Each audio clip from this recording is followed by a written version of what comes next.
Welcome to Review Every Ship by CitizenCon 2024. The point is to give an update on every ship since some haven't had a video made about them in years. We'll go in depth, but we won't repeat everything on the RSI website. We will link to multiple sources of information either in the description or in the comments. And remember, digital ships aren't imaginary, digital ships are imagine-necessary.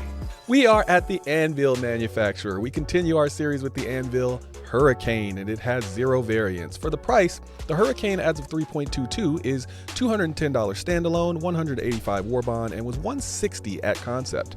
In game, it cost about $1.2 million. This ship is available only during time-limited sales. A quick note, this ship is also the reward for obtaining 500 successful referrals for the game. I don't know what that was. Big things do come in small packages. The Hurricane is a fighting spacecraft that packs a deadly punch into a slight fuselage. The spacecraft compensates for its lack of creature comforts with its powerful armament. 6 guns capable of blasting their way through nearly anything. Well, not cap ships. Hurricane pilots have yet to find an enemy shield they can't knock down. Well, not cap ships. This ship was built for zoom and boom. Here I am. Rock you like a hurricane. What is that, Steve? For measurements, the Hurricane has length of 22 meters, beam of 14.5, height of 6, and it is a small ship. Its minimum crew is 1 and its maximum crew is 2. It can carry 0 SCU. Sub-Zero. The Hurricane has a top SCM speed of 198, which is above average overall, and a max speed of 1282, which is above average overall.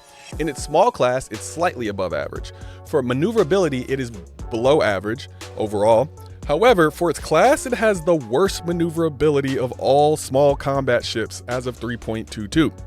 For weapons, the Hurricane has 2 size 4 weapon hardpoints, 1 size 3 man turret, and 4 size 2 missile racks. For ship parts, the Hurricane has 1 small radar, 1 small computer, 1 small power plant, 2 small coolers, 1 small shield generator, 2 small fuel intakes, 2 small fuel tanks, 1 small quantum drive, 1 small jump module, and 1 small quantum fuel tank. The whole HP for the Hurricane is 18,586, which is slightly above average overall. For its small class, it is also slightly above average. The shields on the Hurricane are full stop shields, military grade C. These are front back type shields. The HP is 9,000 total and regen rate is 183 HP per second. The quantum stats for the Hurricane, it takes about 3 minutes to go 10 million kilometers and maxes out its range at about 59 million kilometers. What does that mean?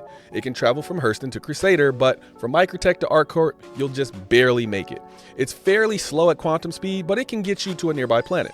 However, it is only an upgrade away from being slower at quantum, but able to make it anywhere you need to go within Stanton. The claim time for the Hurricane is about 8.5 minutes. Expedited is about 3 minutes at about 4,100 credits. For special features and amenities, the Hurricane, well, it doesn't really have any. Now it's time to rate this ship. A rating I rate from 1 to 10. My 1 is only buy if you have a unique reason that is specific to you or because you like the looks of the ship. My 10 is basically if you have the money, this ship is almost guaranteed to be useful to you in the game. A 1 doesn't mean the ship is useless or ugly, and a 10 doesn't mean the ship is perfect. Just remember, this is just our rating.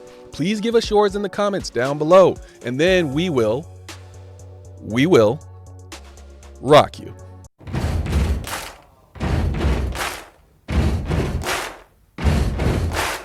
My rating for this ship overall is a 6. First, let me say that rating comes with an asterisk.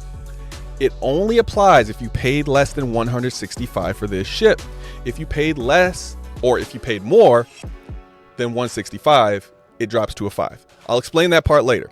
But let's talk about the good. This ship has a lot of weapons, and when AI blades come online and you can put that turret in the hands of the pilot, this ship is going to be a reckoning.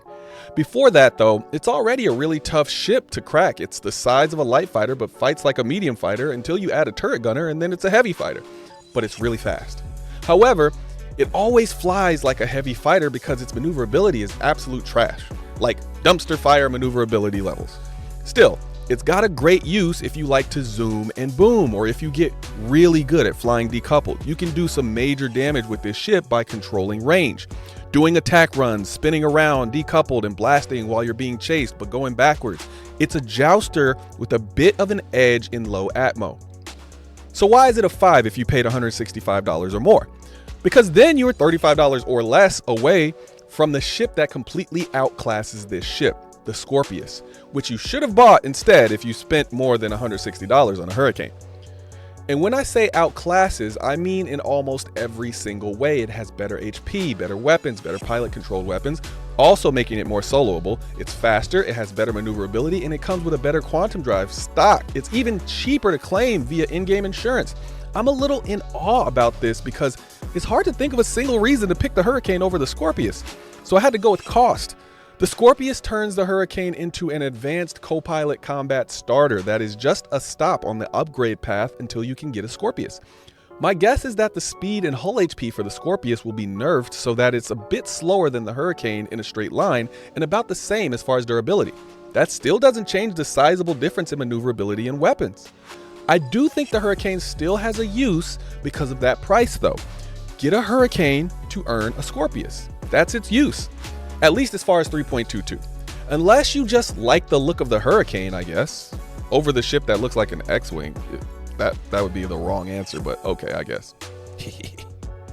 I'm joking. I kid. Don't take us seriously here. We like to have fun. You know, fun, that thing that we used to do when we were kids. Just fun. Like I say about most combat ships, however, it is an earn the ship inside the game for me. Let me explain why.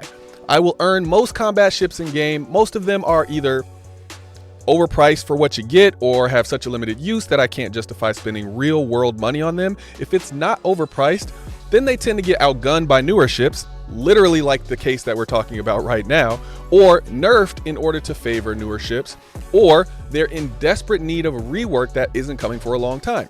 Something more unique to me though is that I like large ships and capital ships. I will own maybe one medium ship and one small ship, and both of those need to be useful to my in-game needs.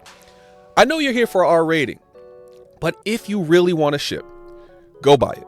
We won't stop you. Or even better, all ships can be earned in game once the game releases, and some you can even purchase in the game right now. These are just our ratings, but when you spend, it's your money. My opinion, if I really needed a heavy fighter and the Hurricane was an option at 160 or lower, I would get the Hurricane. Nearly any other scenario though, I'm picking the Scorpius. If I didn't have the money, I would save until I did. All right, that's it for this one. Thanks for spending your time with us. Peace.